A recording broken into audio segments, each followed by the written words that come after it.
ইরানের ওপর আমেরিকা এবং ইসরায়েল যেদিন থেকে হামলাটা চালালো মানে 28শে ফেব্রুয়ারি, তার আগে থেকেই কিন্তু ডোনাল্ড ট্রাম্প একটা কথাই বলে আসছিলেন যে তার টার্গেট হচ্ছে যে ইরানের যে রেজিমটা চলছে সেটাকে চেঞ্জ করে দেওয়া। সেই জন্যই একদম যুদ্ধের প্রথম দিকেই ইরানের সর্বোচ্চ ধর্মীয় নেতা আয়াতুল্লাহ খোমেনিকে তারা মেরে দিল। এবং তারপরে ডোনাল্ড ট্রাম্প ভেবেছিলেন যে ইরান আত্মসমর্পণ করবে বা যুদ্ধ নিয়ে হয়তো সেইভাবে আর এগোতে পারবে না, কিন্তু ইরান সেটা করলো না।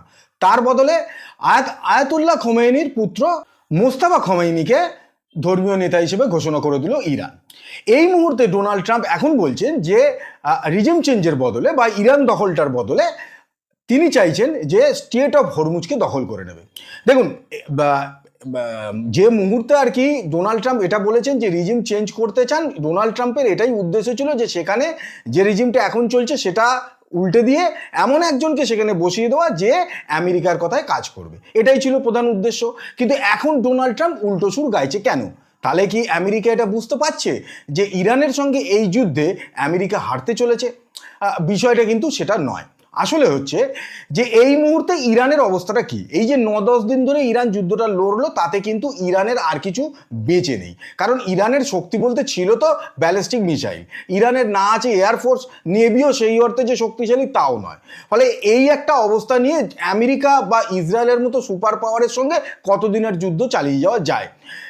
সেইভাবে রাশিয়া আর চায় না, যেটা ইরান ভেবেছিল হয়তো তারা এগিয়ে আসবে, সেইভাবে কিন্তু তারাও এগিয়ে এলো না। শুধুমাত্র একটুখানি লুকিয়ে চুরিয়ে সাপোর্ট করা ছাড়া সামনে থেকে কিন্তু তারা এগিয়ে এলো না। এই মুহূর্তে তেহরান পুরো জ্বলছে, তেহরানের আকাশ পুরো কালো ধোঁয়ায় আচ্ছন্ন হয়ে গেছে। এমনকি আশেপাশের যে সমস্ত দেশগুলো আছে তারা এখন ভয় পাচ্ছে যে ওই যে কার্বন সেটা যদি তাদের দেশে যায় তাদের দেশের ক্ষতি হবে। এই যে যুদ্ধটা এতদিন ধরে ইরান টেনে নিয়ে গেল, সেখানে কিন্তু ইরান বেসিক্যালি কোনো প্ল্যান মাফিক কিছু করেনি, একটা আন্তাবড়া যুদ্ধ করেছে। মানে গালফ কান্ট্রিগুলোর ওপর শুধুমাত্র মিসাইল মেরেছে, সেখানে আমেরিকান ঘাঁটিগুলোকে ধ্বংস করেছে।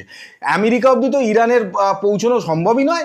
ইসরায়েলের ক্ষেত্রেও কিন্তু সেই অর্থে যে ইসরায়েলের খুব একটা কিছু ক্ষতি করতে পেরেছে সেটা কিন্তু নয়।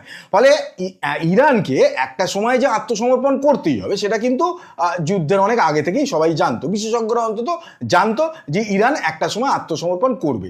এইবারে তাহলে ডোনাল্ড ট্রাম্প কেন বলছেন যে স্টেট অফ হরমুজ? তার কারণ এই মুহূর্তে স্টেট অফ হরমুজ এমন একটা জায়গা যেখান থেকে পৃথিবীর 20-30% গালফ কান্ট্রিজের তেল সরবরাহ হয়, এক্সপোর্ট হয় সারা পৃথিবী জুড়ে।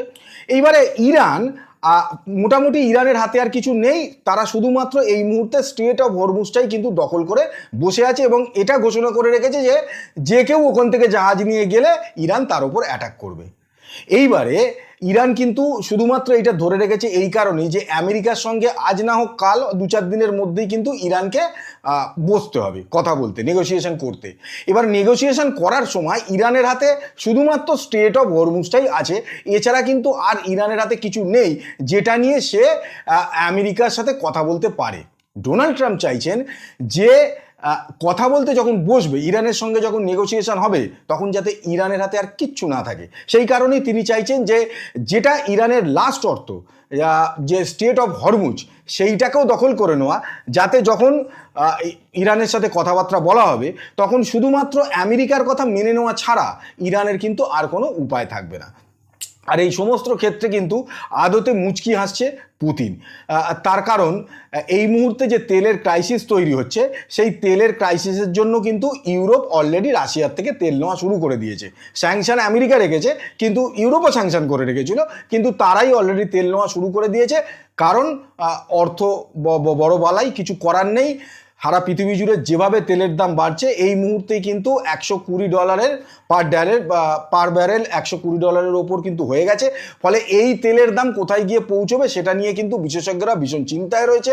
সেই অবস্থায় দাঁড়িয়ে রাশিয়া তার খেলা শুরু করে দিয়েছে। রাশিয়া যে দামে, এমনকি ভারতকে আমাদেরকে যে ডিসকাউন্টে তেল দিত সেটাও কিন্তু রাশিয়া এখন আর ডিসকাউন্টে দিচ্ছে না, বা সেটা মোটামুটিভাবে বা যে প্রাইস দেওয়ার কথা সেই প্রাইসেই দেওয়া হচ্ছে।